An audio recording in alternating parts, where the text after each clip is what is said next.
Hey guys, what's up? Welcome back to Ace Tech. My name is Kushal and on this channel we review tech products. Okay, so without further ado, let's get into it. I gave you my heart.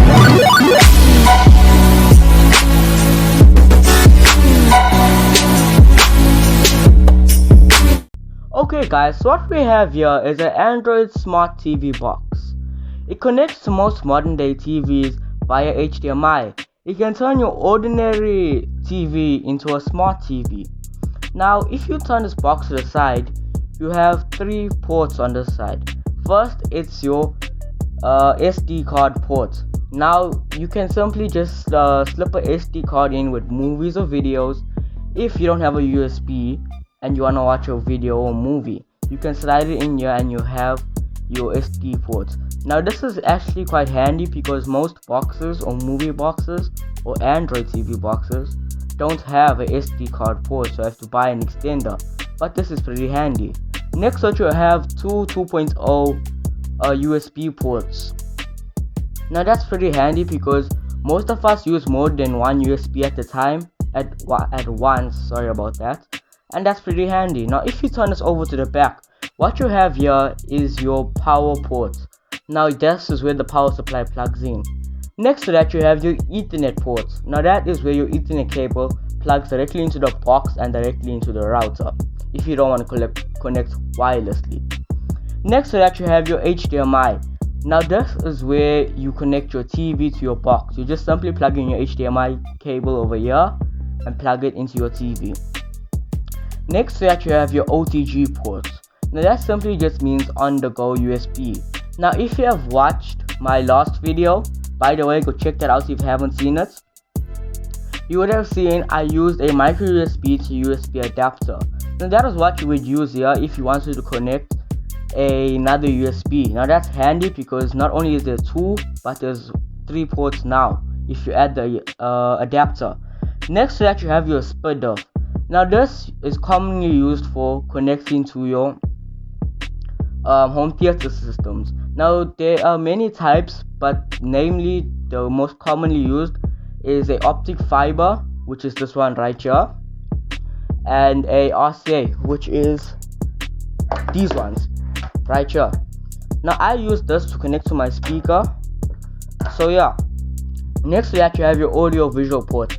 It is a mini jack, so it's common. It's what you use to plug into your phone, into your headphones, or to your speaker, and this are also used for the speakers. Next to that, you have your IR in, and that's infrared in. Now you may be wondering, what is that? Now that is simply to extend your infrared signal. Now you may be wondering, why would you need to extend your infrared signal? Now that is just simply to extend the distance your remote can connect to your box. So if you're sitting far away from your box, then you will be able to, your remote will be able to interact with the box from a further distance. Now if we turn this towards the front, the power button is located at the front right hand corner for me, left hand corner for you. Next to that, you have a row of lights. Underneath the first light is power. Now when your box is off but connected to the TV and power, all the lights will be red, but when it is powered on, it will be blue. Now what came in the box was the Android Smart TV box itself, its power cable, which is a DC 5 volt, and the manual. Now I can't link this down in the description below because I got this with a Wi-Fi plan. But now I'm gonna move on towards the demonstration part of this video. Okay guys, so what I have here is an ordinary modern TV, but it is not smart. So I'm gonna use this Android Smart TV box to turn it into a smart TV. So if I actually go ahead and plug the power cable into the DC 5 volts at the back, it should power on and you'll see red lights. Now that means it is off. Now if you actually go ahead and plug in your HDMI cable,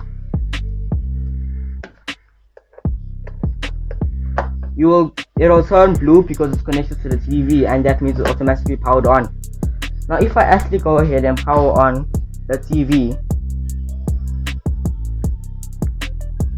and change the inputs, oh, it already changed by itself. So this is how the Android TV box starts up. Now what I am using to power this Android TV box is the Volcano remote.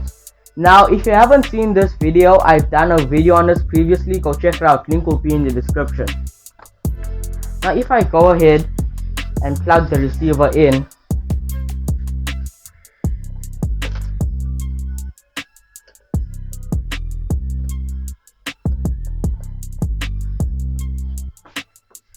you will now see that the mouse is moving around.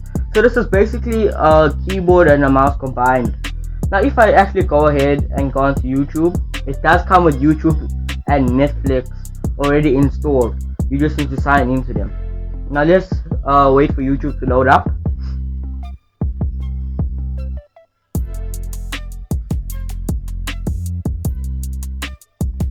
As you can see, YouTube is loaded up. Now if you go into Netflix is already installed. You see you have Netflix. Now guys, just want to let you know, if you live overseas, that's not in South Africa, you will be able to get different apps such as Hulu, Disney Plus, things like that. But for people who live in South Africa, if you have a DSTV decoder but you don't have another one and you want to watch in your room, and if you have this box, there's actually there's a DSTV now, as you can see over here. Now if you want, you can sign up. It's more or less simple. It gives you your PIN and stuff, and then you have basically a decoder with more apps in this box. So guys, that has brought us to the end of the video. If you like this video, please like, subscribe and hit the bell so you never miss out on future uploads, guys. But that's gonna be it for me from today, guys. Kushal signing off.